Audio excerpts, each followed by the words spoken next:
they will actually buy it up to consolidate down the market and get rid of you so the competitors don't rise up above them and take them over.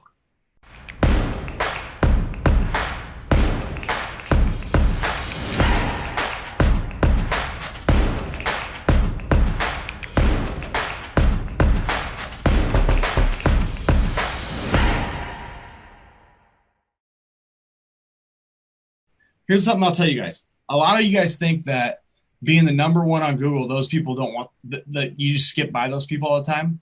The number one, number two, number three on Google guys, they're making all the money. They're actually the ones that can pay you the most for these things. And oftentimes they are the ones that are so scared of being dethroned from their supremacy of roofer of your town or roofer of your market that they will actually buy it up to consolidate down the market and get rid of you so the competitors don't rise up above them and take them over.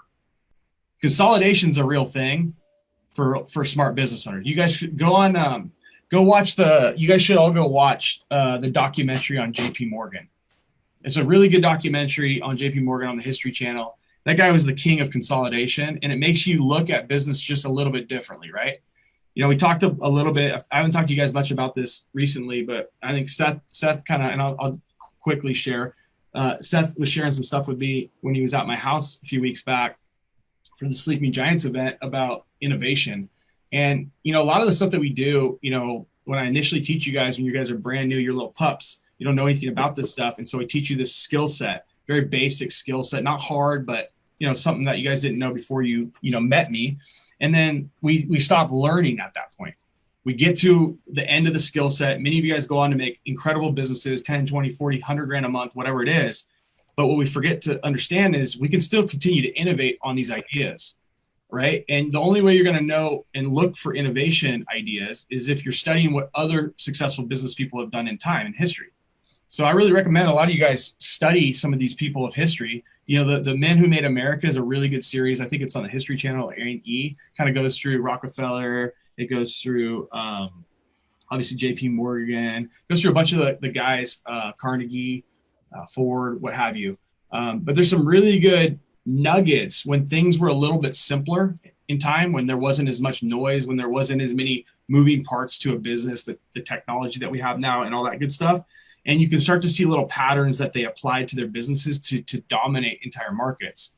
And those patterns can be applied to the same stuff we're doing with small time lead gen, you know, such as like a roofing lead gen site. You know, we can go after the top players. We don't only have to go to the guy or gal that's on page 2 or 3. We can go after the guy or gal that's on spot 1 or 2. They have all the money and they are scared sometimes, not always, but oftentimes they're scared that they are going to get dethroned. But you have to understand that not all business buys or does business with you for the reason that you think a business would do business with you.